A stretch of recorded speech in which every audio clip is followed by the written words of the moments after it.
Hello, everyone. Welcome to week 7. You're getting closer and closer to being done with this course and this quarter of the master's program. So congratulations to you.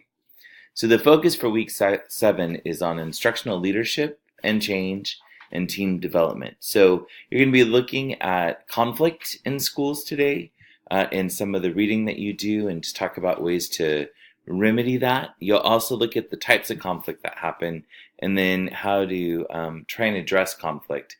Again, not to invoke it or entice it, but to really just see how you can manage through the conflict. I think, to be clear, conflict should be expected in a workplace. Hopefully it's healthy, that can build and develop each other, as you're reflective. Views and opinions come out, and how do you really make sure that we are listening to each other? So that's part of the conversation for this week. So let's talk about the reading. You're going to be in green looking at chapter 7, managing conflict in today's schools. And then you're going to also look at, in that team development, a TED Talk by Simon Sinek called How Great Leaders Inspire Action.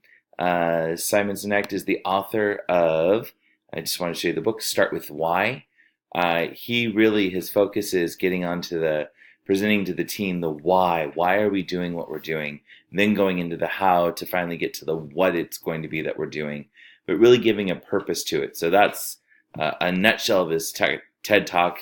He'll give you more in that insight, but again, just somebody that reflects on leadership and really developing the team to move forward. So that is the digital literacy for this week, and looking at Simon Sinek.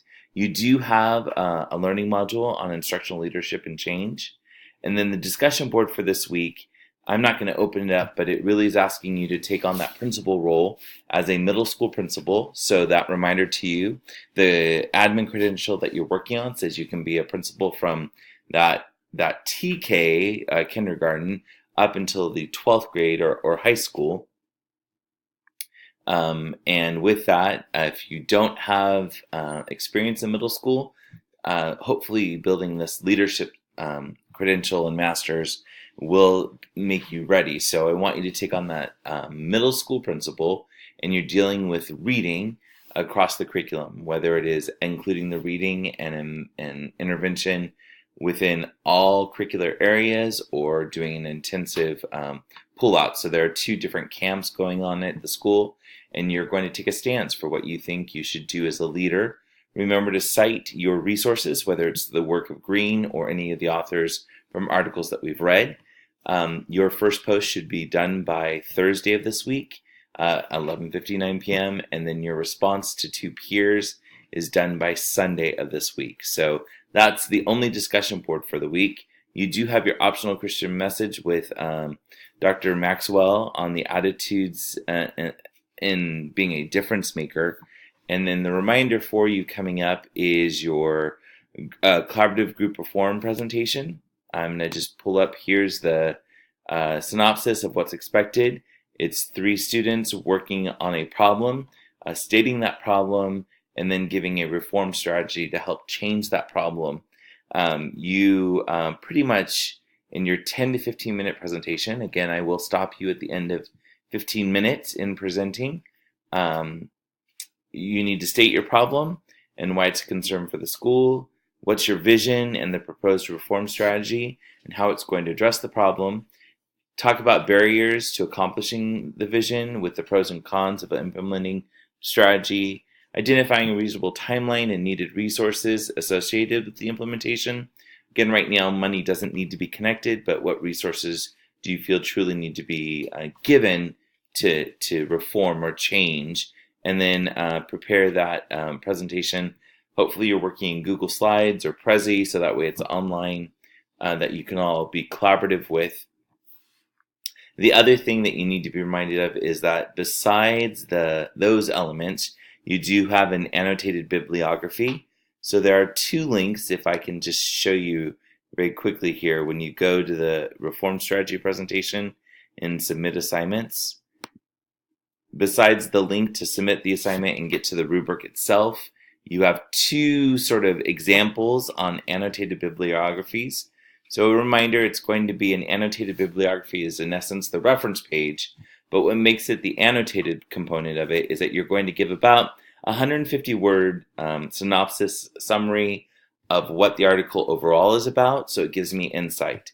You again are expected to have 8 entries in your annotated bibliography, so hopefully you and your teams or groups are collaboratively working together and everybody is adding to that. Put it into a Google Doc or into a Word doc that you can all collaborate upon, because you will need to submit that. So in submitting this assignment, you will be presenting it on Monday, December the 10th. We'll all be meeting at the same time together, starting at 6:30. We'll go for roughly an hour and a half, hour and 45 minutes, because there are 5 groups. You will be presenting your slides at that time, and then to submit your assignment, you'll be submitting the slides as well as your annotated bibliography.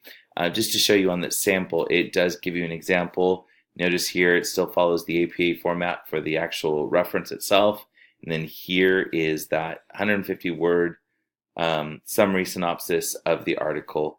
And again, this is the other resource to you, giving you just another example of what it would look like. So that's the annotated bibliography. The annotated bibliography does not need to be presented. It just needs to be submitted. Again, you'll be presenting on Monday, December the 10th. In a nutshell, I think I've hit pretty much that. If your group is having any struggles, please connect with me so I know about it, so I can help intercede as quickly as possible. So that's the week in a nutshell and a preview of what we're going to be doing for the annotated bibliography and then presenting again on next Monday night. I hope that you have a great week. Don't hesitate to call, text, or email if you have any questions. God bless.